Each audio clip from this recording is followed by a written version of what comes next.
Well, good morning, good afternoon, good evening, all, wherever you are. We're just filling the room, still a few arriving, so we'll start very shortly on Space Store's 20th Insights Live panel debate.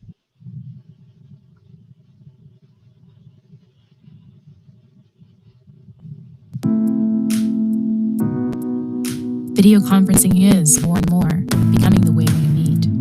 With so many more people meeting virtually, the workspace, as it's designed now, presents a problem.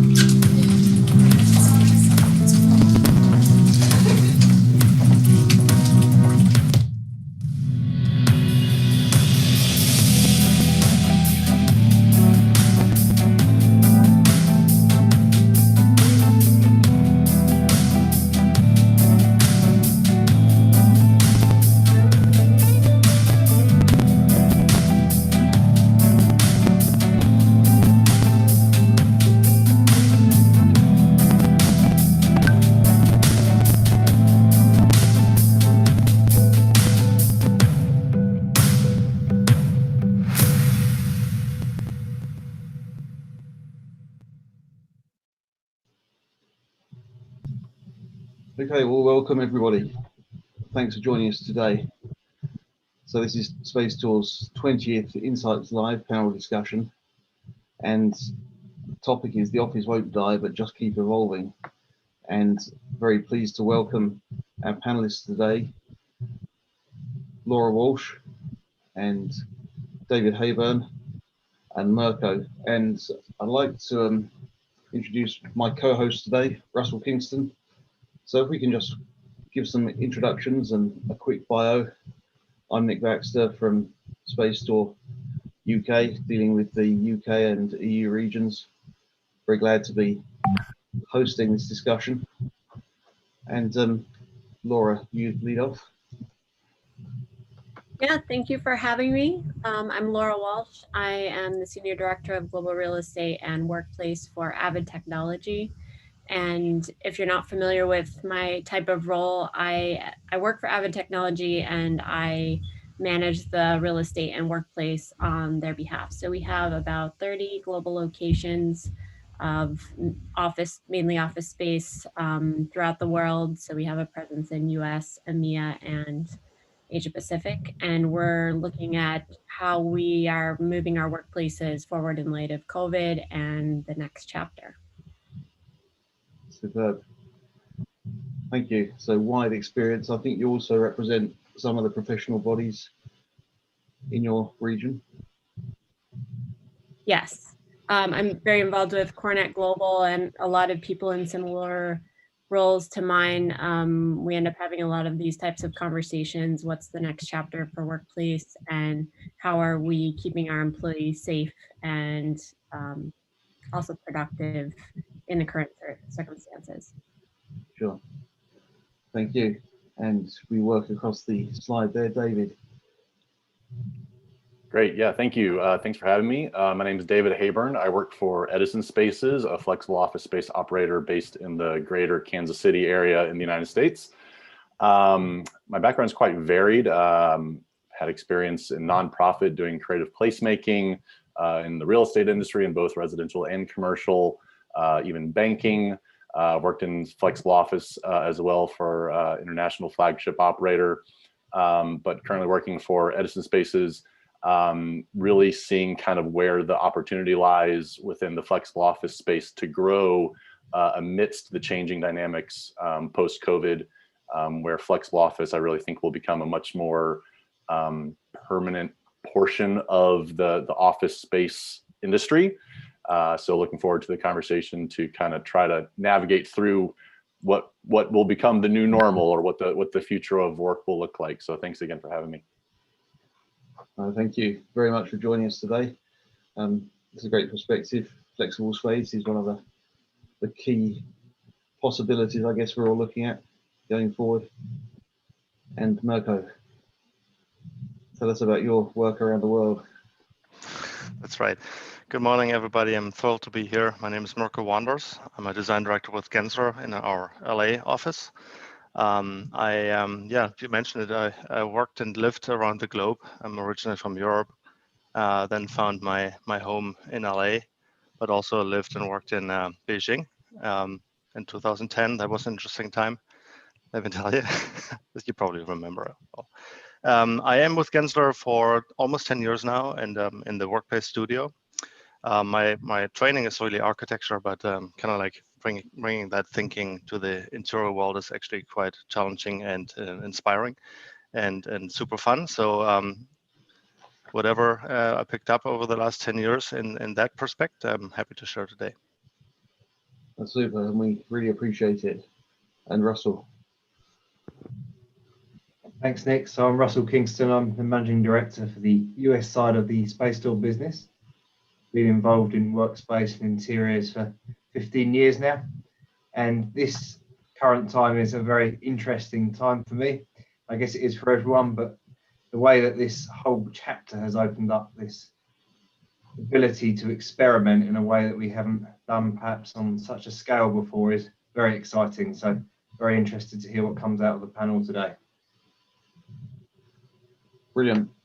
Okay, we'll get into the topic. So we've got some great subject matter experts with us, and for anyone who's just joined, this is the 20th Insights Live session, expert panel discussion by Space Door, and we're studying the evolution of the office. I think all of us here on the call don't really believe that the office will die, and I think what we do think is that there's changes coming. There's changes which will probably endure after this whole crisis, and some of those are very common ground. Most commentators are talking about a couple of things I've noticed. For instance, the need to collaborate, the need to get back with the team and feel a sense of belonging, sense of identity with something that's inspiring and an organization with a mission. But the other thing is a different angle, is just a quiet professional place to work. So I'll be really glad, Laura, I don't know if you can lead off with your front of mind thoughts on this. Sure. So this is such an interesting topic to talk about, and I think from my perspective, what I don't like to see in the conversation is people who tend to make really black and white statements about what the future will be. I think when everyone was put into a position where they're working from home, it was just like this drastic change for everyone, and people started speculating like it's going to be all this way for forever. You know, it's going to be all remote, or it's going to be like people can't wait to get back in the office. We're all going back. And I think that what the experience has probably taught us is that we are flexible, we are resilient, we found new ways to work. We found what we like and don't like about working remotely. And I think the next step in the future is like the shades of gray. And I think what it comes down to is personal choice, and people may have different feelings about where they want to work all the time, but it may be a mix of both. I think most people that I talk to and people in my organization are really looking at that flexibility and being able to work part-time from home and also get back to the office to have those meaningful personal interactions, which is what we're missing the most right now. So I think for me, it's all about flexibility and choice. And as an employer, how can we provide that to employees in a safe and effective way? Totally. Can I jump in and provide a little echo on that? Because I totally agree. I think there's not going to be a one size fits all solution in the future. And I know a lot of the conversation tends to orient around kind of larger institutional organizations that have, you know, a massive headcount, full-time employee count. And certainly those decisions made by those large institutional organizations can be seen as kind of a leading indicator. But I think the real future is going to be determined by the score of decisions made by small businesses across the country, across the world. You know, you think of like the decisions that, you know, Twitter makes, right? Like, okay, Twitter is one company. Yes, they're pretty large, but proportionally in the market or in the population, there's just a lot more decisions being made by small businesses, and they don't have the resources necessarily to take on the risk of experimenting with their real estate strategy at scale for the long term. And so I think that's one of the ways that we see opportunity for flexible office space operators like Edison Spaces to really capitalize on that. Well, we're not exactly sure what the future is going to hold, so we want to do some experimentation, at least in the short run, without having to devote a lot of capital and take on a lot of risk, especially if you're a 5 to 10 person team, digital marketing in Kansas City or Omaha, Nebraska, right? Like, so I just think those small decisions are ultimately going to really be what moves the needle over time. And right now, a lot of people are just kind of in a wait and see. Like, we don't know what the future is going to hold exactly, but there is a desire to experiment and provide some options and flexibility for each organization and each individual. Yeah, I think you both tapped it on the head there. Choice is going to be the future. It's going to be a hybrid scenario, and that it's going to be exciting to watch. Like, how does it work if people are in the office back and 3-4 people on the phone or on the video. So if we have experience with that before, I mean, this is nothing terribly new, right? But I feel just listening to the teams I'm working with, there's a certain group that really is longing to go back to the office. We're a creative industry here. It is hard to collaborate virtually, even though it's working, but like I look somebody in the eye, right, and request for feedback, and not like no, you go first. This awkward moment of like video conferencing is not helping to be creative, in my opinion. However, yes, we do. I'm in safety first, right? Like, we want to feel safe. We're safe at home. The office space and workspaces have to provide that safety with all the other tools. I mean, not just in the creative industry, but like, we have clients that invested millions of dollars in their equipment, edit suites, sound studios, theaters that are sitting empty. So how do we deal with that? And that's going to be interesting to see the playing field basically of 2021. After the battleground of 2020 last year, we had a little test run yesterday, and I think that was kind of like the topic, right? Like, let's go play 2021 after we had to fight hard last year. Just coming back to you there, Mirko, there's a lot going out there in the market around flexibility and the need to provide for the future after the curveballs of the pandemic. How far do you think that's going to go? I mean, you've got to have some structure, haven't you? You've got to have some structure to the office design. So how far does flexibility go? Flexibility is, and I think that was a question for me, Russell, is not just furniture based, it's really also hard walls. So we have to be really mindful and smart where to place walls, for example, because I'm really interested also in how sustainable are we making the future, right? How we're resilient, and we were able to react to one pandemic, but maybe there's more. Maybe we'll have to redo our offices on a yearly basis, or even more, maybe less. Who knows? So, like, in what way are we reacting from a construction standpoint to that, and how can we make a floor plate flexible in a way that can be chopped up in a couple suites, not just one tenant? How can you expand and contract very quickly? I think there is a great opportunity not only for architects and interior designers, but also product design. I was watching a great webinar yesterday from the Global Workplace Association, and the topic of modularity came up. To that point about moving a wall is much more difficult than moving a series of Lego blocks, right? And not that every office needs to be built out of Legos, but the idea of being able to move and shift your space given the needs more flexibly, I think is a valuable maybe insight or idea going into the future. And just to give kudos to Space Store, I think a lot of the products and assets that you all provide really lend themselves to that well. Russell, just looking at your background, I mean, I think that's a great sort of example how a space can be beautifully designed while modular. And so I think that's something that needs to be considered going forward. Or in the flexible office industry space, providing, our build outs are typically, we don't build offices bigger than like 6 or 8 people, right? And that's because if you need to, accumulate headcount of 2025, well, you have to make a big walls decision for a 30-person suite, as opposed to adding a series of offices together, and then you can drop and add as you need to. So just that idea of modularity and flexibility, I think, will be a significant part of the future. Just to that, David, I wish I was there. That's our New York Design Center. Sadly, a bit underutilized right now, but for obvious reasons. But just one other point on that modularity piece, it's very important. I think, to your point, Mirko, the whole circular economy in terms of how we view and use products, and perhaps change our mindset about how long a product can last and how many times it can be used, is something that we're looking at very seriously. And I think this is an opportunity to change the narrative around that. Do you think? Absolutely.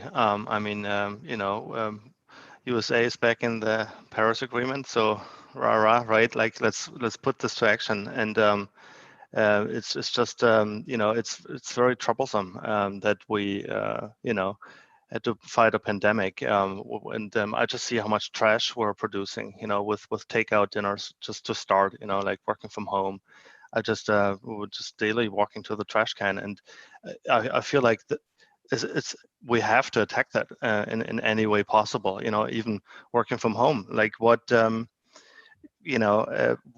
setup do we need from home? If we say it's a hybrid scenario, so you have office space and working from home, then in what way can, for example, a company like Spacestore help with furniture solutions that are flexible, that are recyclable after maybe we are all back in the office? Who knows in the future, right? Like in what way? I don't think everybody wants to have a plastic laminate standard desktop in their living room, right? Like in what way can we make this beautiful and maybe wood veneer or something, but not for a cost of a typical contract grade desk for $2,000 or something? I don't think many people can afford that, I'm sure we can, Mirko. I'm sure we can help there, but this isn't a commercial either. So, but just in passing, we'll say look up the Spacestore kit desk, and that gives you a nice ply finish and a mid-century vibe. But Laura, I think aesthetically, you'd have some interest in that topic. Yeah, I think with companies offering more flexibility and more robust remote work programs, which most are, if not entirely to everyone, to anyone who's able to work effectively in a remote capacity, companies are looking at ways of how can we support those employees, even though they may never come into the office. And I think there's also the function happening of companies being able to hire people in remote locations. They're no longer tied to, we need to hire them in downtown San Francisco or New York or Boston, which are the most expensive markets. But if an employee never comes into your space, how can you make them feel part of the company? So how can we give them maybe home office setups or furniture solutions, and really pull them into the experience that the people in the offices have? So yeah, we talked about this a bit before. I see a lot of opportunity in that space for designers and or furniture providers to help companies best support that for remote employees. Yeah, some way of supporting the culture in these remote or distributed working times is becoming a really big item, isn't it? Yes. Doing that a lot. It's a real concern for bigger companies, especially, I think, to support the culture, support the brand. What surprises me is that more of the corporations are not providing furniture. I think we see them passing on corporate discounts to staff, but not actually providing the assets. I mean, I think some companies have thrived in the pandemic and others have not, and may be struggling financially and kind of waiting to get their legs back under them. But I think in the long term, companies will be looking to support remote employees because they'll have to, because they want to be competitive and attract the top talent. And if you're a remote worker, that's an added benefit. Do you think there's also a bit of a phenomenon now? We're not only attracting top talent, but we're attracting that talent back into our workspace for that working together, that collaboration. And it's pretty well documented that the collaborative, the innovative side of things works better in a group than a face-to-face. I don't think that goes away by any means. I think that it depends on what type of work you're doing and what industry you're in. Mirko, you mentioned from a design perspective, I could see you feeling like you're completely, you know, like a lame duck without your team and your materials and your boards, you know. But I think other types of workers may find it very effective to work in a remote capacity, but I don't think like that in-person interaction will ever go away by any means. But I do think it's not a black and white thing. I think there's different people who have different needs in different industries. Absolutely, and if you want to attract and keep the talent, you need to be flexible, right? Like we want to make sure that everybody is working to the best capacity, right? There's also like the idea of like that the workplace, the office is really a place away from home that is also safe, because let's face it, like home is distracting, right? There's kids running around, dogs crawling under the bed right before this call, and had to chase them down, right? So it's distracting sometimes. So the workplace can really be that intense space where you can intensely concentrate. Maybe, you know, you go in for like a couple hours and stuff. I think this is you know, like I'm sitting on material samples here and stuff. So it's you know, I totally agree. It's not a black and white. It's a gray zone. However, with all the challenges, you know, I'm thinking of leases. You know, the leases usually run for 10 years. Like, we need to see that the landlord is going to be flexible, right? Like, otherwise it's not going to work, because like, how can you write a contract of 10 years, you know, like if you don't know how much space you really need, right? So I think there's going to be a real mix of like maybe the co-working places coming back in one form or another, even though, you know, like with security, I get that, and the brand of your company, but it's going to be very interesting. I think we'll just have to, you know, be flexible, and we learned that last year. I think this is just a different way of flexibility. I think that's one of the very interesting things that's come out is the potential. We've all been talking about potentially the workspace being a place to get together and collaborate, but whether it's also that place for that intense focus you spoke about. So if you like the two ends of the spectrum, and then the bit in the middle perhaps is what gets more done from home or other locations. I think just to hop on some of the thoughts shared here, I mean, I think that role of the office space as a way of sort of setting a boundary between your home life and your work life. You know, I've lived in New York City, I've lived in Rio de Janeiro, Brazil. I mean, I can appreciate how in certain markets there's maybe an appetite of kind of having you kind of all live, work, play, kind of all close together and all in one, and maybe it's kind of, you know, blended together.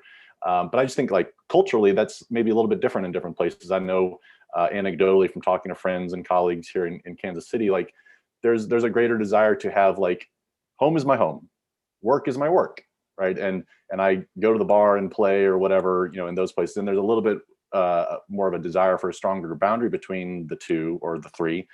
But then in the notion of collaboration, I think, you know, collaboration often, and Mirko, I think you might have mentioned this in our pre-call yesterday, that like there's a certain level of serendipity that needs to happen for real creativity and collaboration to happen. But when, you know, creativity and collaboration is scheduled at 2 o'clock on a Thursday, like there just lacks this sort of the flow and energy. So, you know, I think the role of having a physical space or a physical workspace to come to, even if it's in a more distributed fashion, I mean, watch out buzzword, but, you know, like the hub and spoke idea or like a distributed workplace strategy, I think is really, really viable, where the role of a central HQ office may have to evolve into, you know, an all hands meetings or, you know, bigger, larger format type of gatherings, but then having, you know, a network of satellite or distributed office spaces Edison Spaces, we focus specifically in more suburban areas, closer to where people typically live,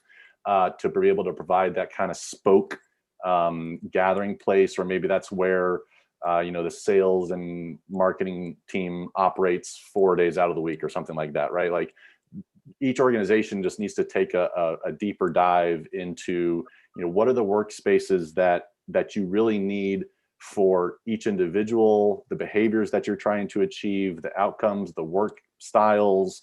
There's a lot of decision that each organization has to have, and thinking through where, what, and why do those kind of workplace settings need to be. And for a lot, maybe the work from home environment is appropriate, right? If you're doing much more process or kind of task oriented work, maybe working from home may be more viable. But again, to what Laura said, giving the employee the option where maybe they just prefer to come into the office, and that really makes their satisfaction in their work higher, rather than sitting in their basement or on their kitchen table. I think one thing I've seen coming up, David, is that as and when we can return, we need to make sure a good number of our co-workers return at the same time. So we're not going into an office, but it's an empty office. Mm-hmm. So the idea of a 3-day week in the office has a lot of merit if it means that 60% of the staff will be there. We actually meet people, we feel that buzz, which we're lacking so much.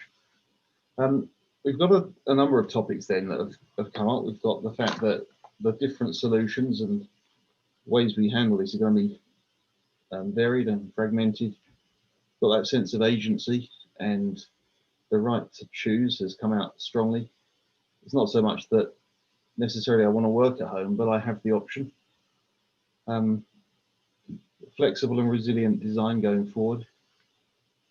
Work from home solutions and support, which might be equipment, it might be other angles. How else can we support colleagues working from home?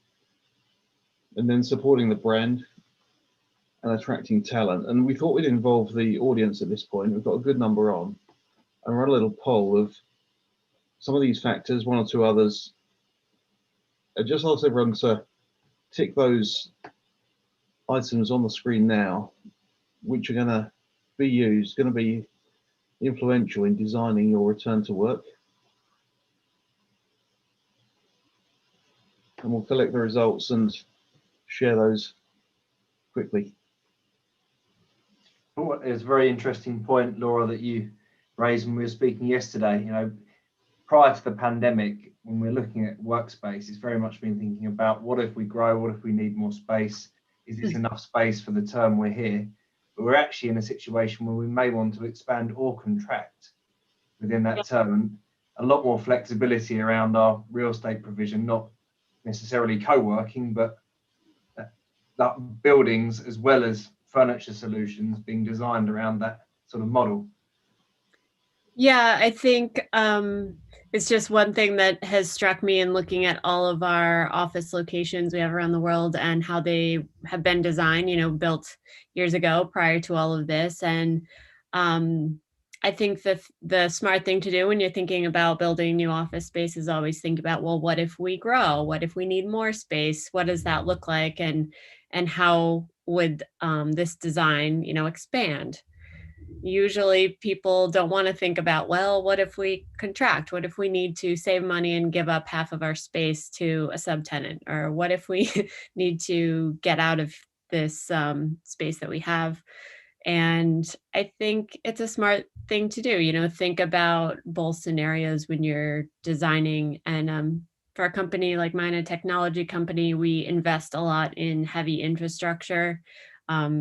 Usually the things that are going to cost the most on your projects are electric and HVAC and special requirements that become somewhat immovable. So how could you better design those to be able to expand or contract? I think we'll be thinking about those now more than ever as we, move into the future and as we're designing new offices. There's one thought that just came up. While you're listening to you, Laura, there's also something like there's a need to go to the office. Like comparable to like going to a restaurant, like, so you eat most of the time at home, but there's an experience to go to the restaurant, and I guarantee that the food will taste better in that restaurant than if you have a takeout from the same place. Yeah. Many times proven last year. So we it's not just like that is maybe the spaces are better working for you, that you are with your team and stuff there, but there is something about like being together in one space, and we need that as a human interaction, right? Like we're kind of wired that way.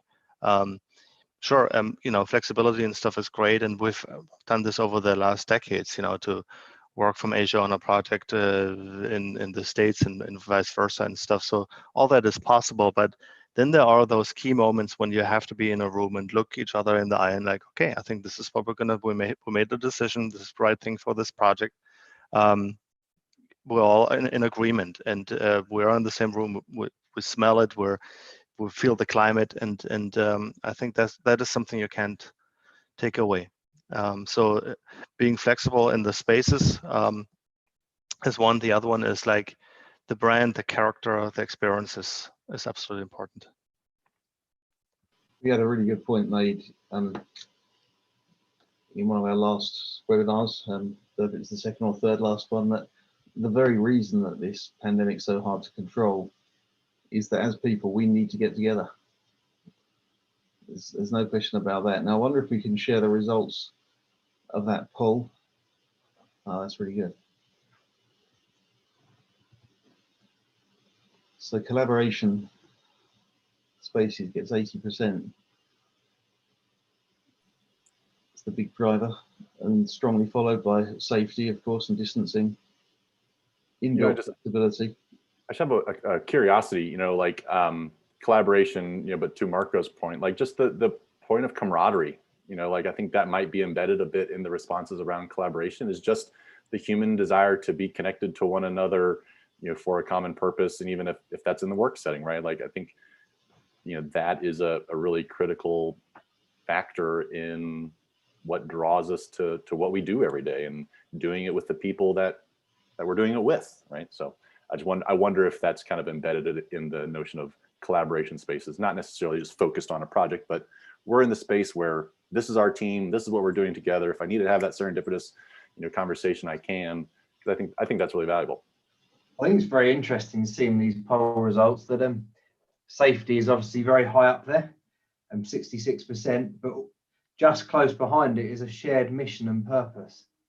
Yeah. I think that's one of the things we've all been feeling in this time, the certain damage and splintering it does when you're all in that remote situation. And I think it underlines, doesn't it, the need that when we're coming into the workspace, we've got to make sure that there's some coordination there. We are getting together, we are meeting people, we are getting that realignment with the mission of the organization I'm with. Yeah, I think that term, the vernacular of like team, right? Like what organization do you hear call people employees or your staff anymore? It's like everybody's a team, right? And as our Kansas City Chiefs are going to be in the Super Bowl soon, you don't play a game on different fields. You play the game together on the field of play that your organization is doing. And so for a lot of people, that shared mission and purpose of being together to do the work together, I know a lot of organizations kind of have a very noble mission, and to be attached to that, to inspire your work, it's very important to be together and to do that work together. And as we've said, a Zoom call can only replicate that so much.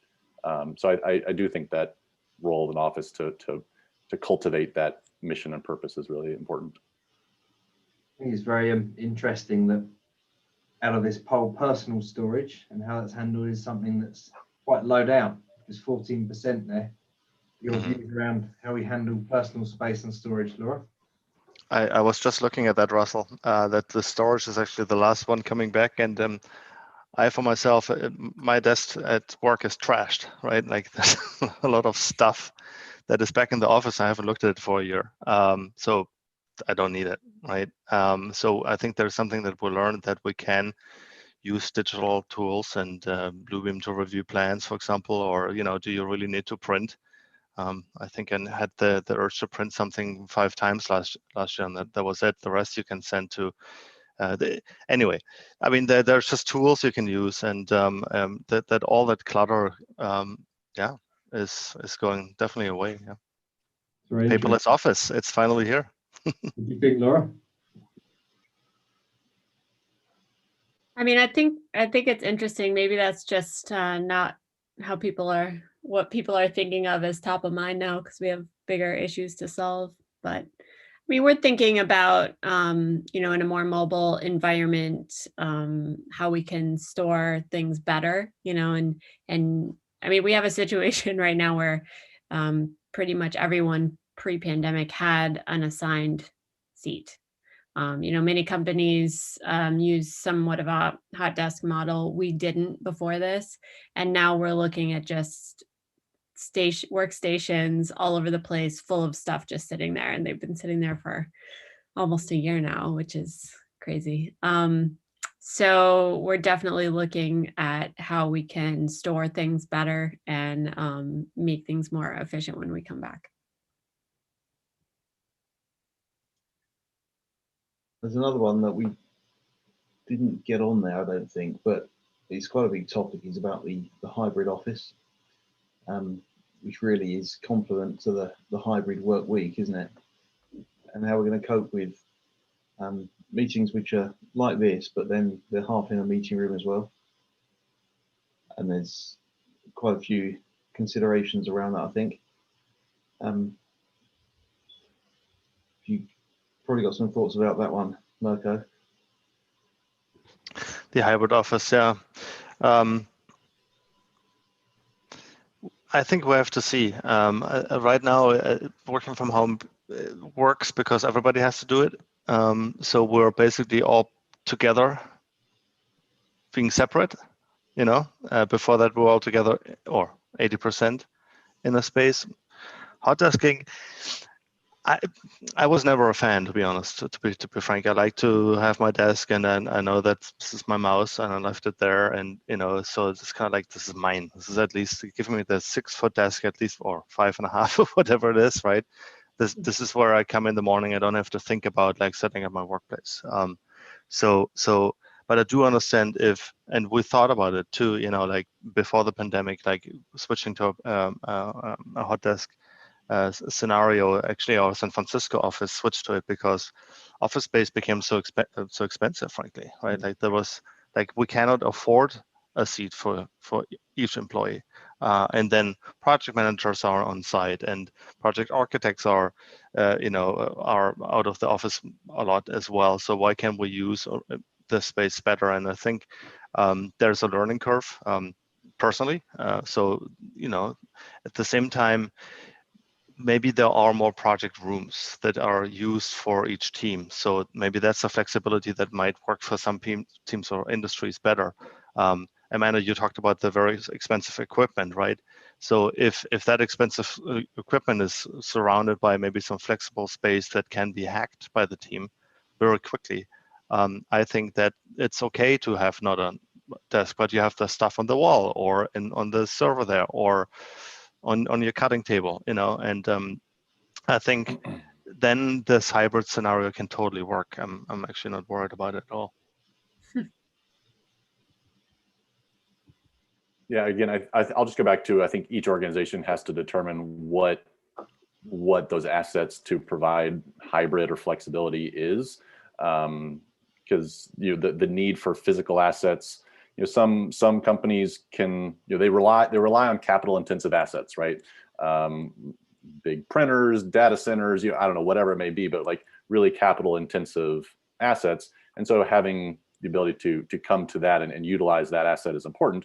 But depending on the nature of the company, if everyone is effectively laptop centric and it's just a matter of communication and designing on a computer or something, I don't know, the options may be more flexible. So I think each company, again, maybe I've said it before, but just has to really think about what is the work that they do and what are the spaces and the behaviors that they need to enable so that each worker can be most optimized in the output for that organization. And then thinking through, well, does it all have to happen in one office? Can it be distributed in a hub and spoke? Is it a work from home in an office? Or is there maybe we have to determine a short-term strategy, but then think about the long-term strategy over the long run, because we're trying to figure it out as we go. Mhm. Totally. Yeah. I have just one. Just thinking. I'm sorry. Thinking about the expensive equipment, and actually, here's a great example. I don't know if you know the new animation movie Soul from Pixar, Disney Pixar. If you haven't watched it, it's actually very interesting. Something that you wouldn't expect from an animation movie. This movie was produced during work from home time. They halfway through the project, they had to wrap up, box up the computers, and send everybody home. So this computer was rendered out being remote with all the equipment needed. They were able to switch to a little box thing. They could connect and talk to each other. And there's a little documentary if you're on Disney Plus or whatever. It's not that I'm doing a plug or get paid by them. That's, it's very, very interesting. So there's something, like I'm thinking of Netflix, all the other producers out there, content providers, Hulu and Apple Plus and stuff that rely really on collaboration in person on very expensive equipment. Here's one example that you don't need to be all back together, and somehow they seemed all happy, and it's a great product in the end. So just want to throw that out. Seeing an interesting comment come in from Eric there in the audience, saying it's funny how the assigned desk conversation sounds just like the conversation we used to have about giving people private offices. What are the views on that one? I think that's a great point. My thought was, yes, old habits die hard, and human behaviors won't change that quickly. In terms of, we have been having these conversations for years in that people really like to have their own private space. They like to have privacy and their own area. And then when they want to collaborate, they want that too. And I think certain habits and behaviors have been disrupted as a result of the pandemic, and people who have never worked from home before, guess what? They had to try out working from home, and they've had to make it work. So it will be interesting to see if some people go back to how they were behaving before, or even when they come back to the office, they're ready to do things differently. But I think working from home, people have had more privacy than maybe they had in an open office environment. So I think it's really interesting times. The people aspect of it is really interesting, and I'm excited to see what happens. It could, as people come back together into the office, as you say, having been used to perhaps a lot of privacy at home, depending on what your situation is, and it could actually be really difficult, couldn't it, to actually integrate back into that collaborative environment. And if you're a high introvert. Sorry, go on. I'm sure you are familiar with the introvert discussion, and yes. I believe what was the book, Quiet? And maybe introverts are really loving the remote work aspect, and extroverts can't wait to go talk to people all the time. So just a thought on this topic that popped in my head. I think the nature, the spectrum of human nature is really interesting, right? Because people attach meaning to a lot of things, and that notion of the corner office, or like moving, the hierarchy that somebody has achieved within a company is marked by moving up in a desk or moving into an office, right? There's all these kind of meanings that are attached to the physical environment that you work, or and what that means. And so this kind of experiment of democratizing, in a way, everybody kind of on the same level playing field, we're all in the same office. Like, to some that might be easy to digest and easy to but when we talk about our own contentment and satisfaction, I think that can be really difficult for folks. And so I am curious of as we come back into the office, even how some of those hierarchical structures are reassociated with. And well, I've seen you on Zoom calls for the last year. Now you're in a corner office, and okay, what does that mean? I don't know. Just some thoughts around those Yeah, aspects of company culture. Certainly seeing that happen, David, in some of the corporations we work with and their planning. One yesterday I was talking to, a very traditional industry, probably quite hierarchical historically, but no more assigned offices is part of their plan. That right through to managing directors in the organization, there are no more assigned offices, which I thought was really interesting. It's in the financial world, which is probably a little slower to adapt than some. An interesting question come in, David, that I think we direct your way. Could companies begin to utilize co-working spaces to allow for a shorter commute if you live more than 1 hour away from work? Working from home has provided a new awareness to mental health and wellness. Is that a way to efficiently get the hub and spoke idea of yours? The premise of the question, I'm going to say absolutely 100%, right? I mean, I think that's part of our value proposition, or that what we're really trying to grow and expand in is really questioning the need of the commute, right? I mean, for the trends over the last probably 20 or so years has really been concentrating or kind of re-urbanizing in urban cores and central business districts, and there will continue to be a gravitational pull, I think, in some of the major markets like Manhattan, New York City just has a gravitational pull that is like the sun. And so you might have some softening of demand there, but I think just across the country and maybe in other parts of the world outside of those major gateway markets, yeah, the real question of why do I need to go into the central office is really going to become a question. And so I think companies should really increasingly think about office workplace options that are closer to where you live. I mean, that's why we specifically locate more in residential centric areas, so that they can quickly get to work, and you can change that hour and a half commute back to something that is more fulfilling, right?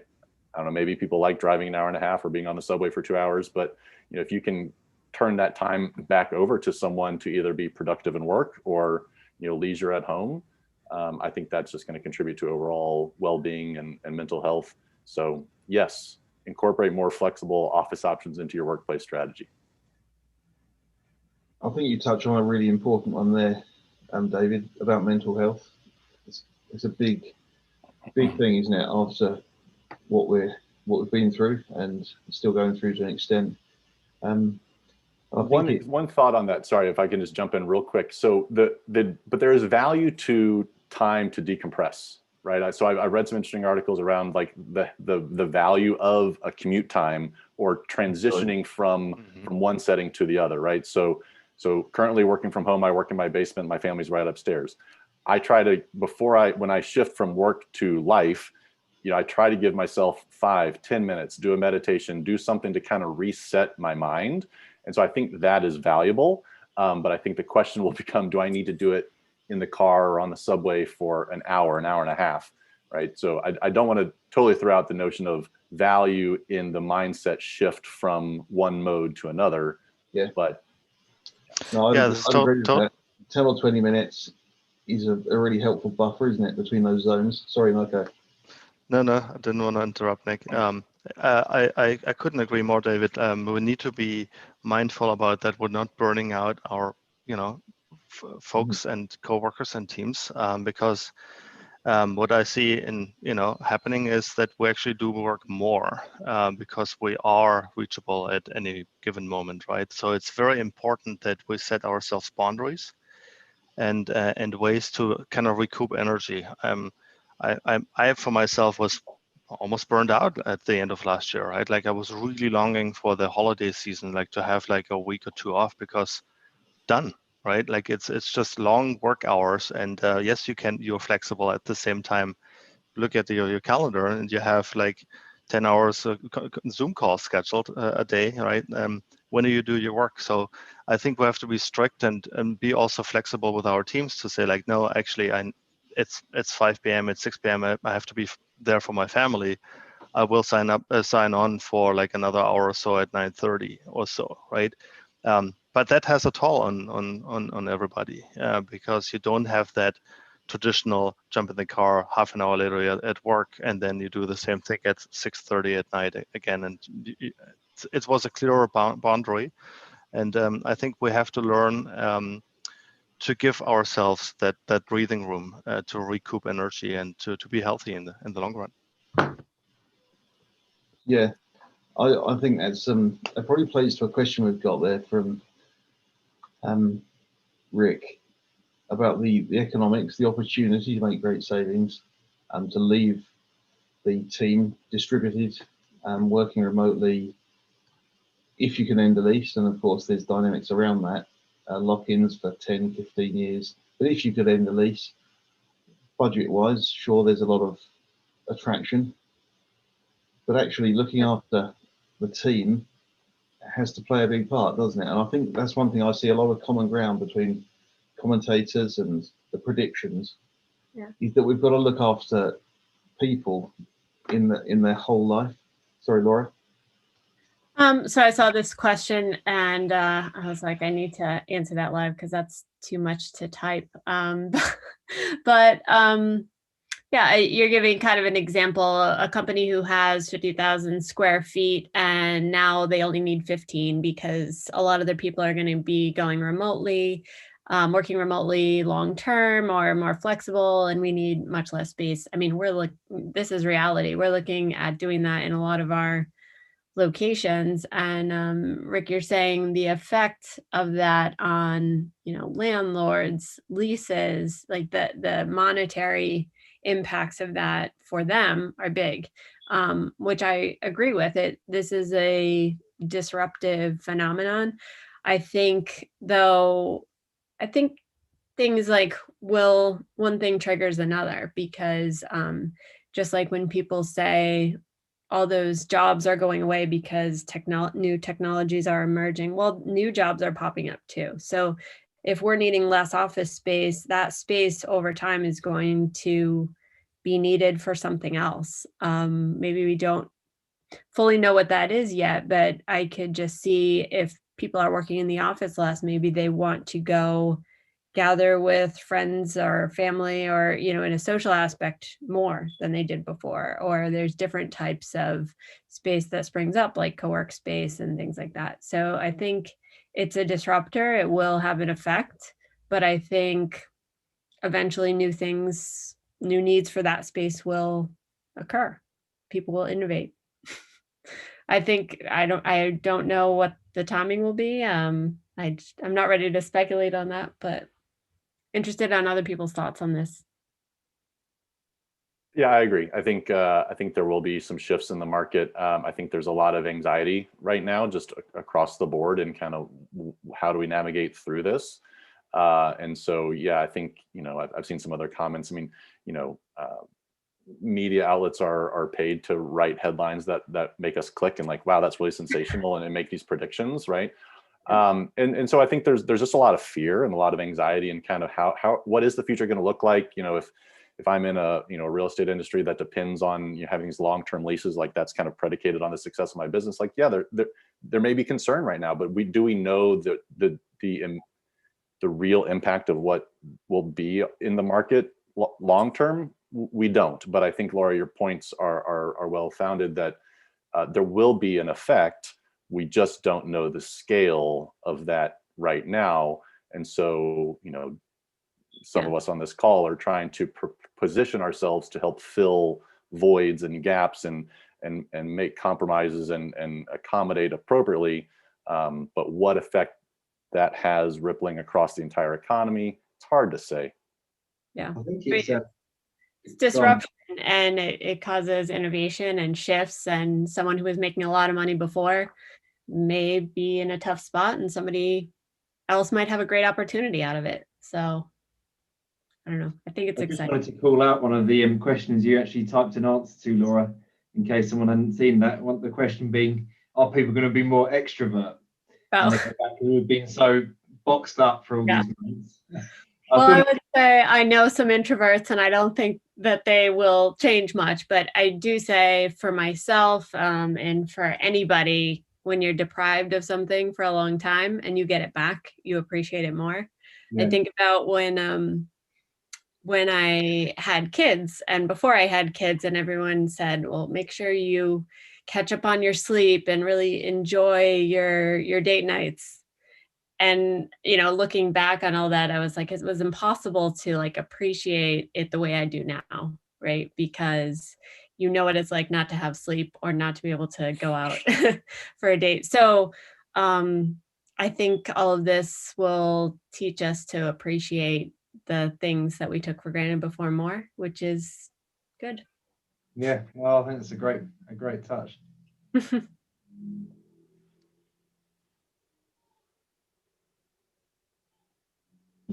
Interesting one there from Eric. Yeah, that's a new thing, right? Like how are we getting back to shaking hands? Is the elbow tap like the new thing, right? Like the proximity. I think we have to relearn that, to be honest. You know, like it's very awkward. We got very awkward, and it feels weird, right? Like there are cultures that are way closer to each other, you know, than maybe the Western world. We like the distance, but you know, so I think there we can adapt, but there's always like this weird feeling, like, man, I wish I could give you a hug right now, right? And that touch is part of our body language, to be honest, you know. And so communication, that is removed as well, like talking to a camera right now, right? Yeah, I think that is what we're missing, even introverts, you know, like you do like to be liked or be integrated or accepted. Yeah, that is kind of removed right now. So I'm looking forward to it. I think it's definitely a positive year. I have a lot of positive energy that was definitely different last year at times. Yeah,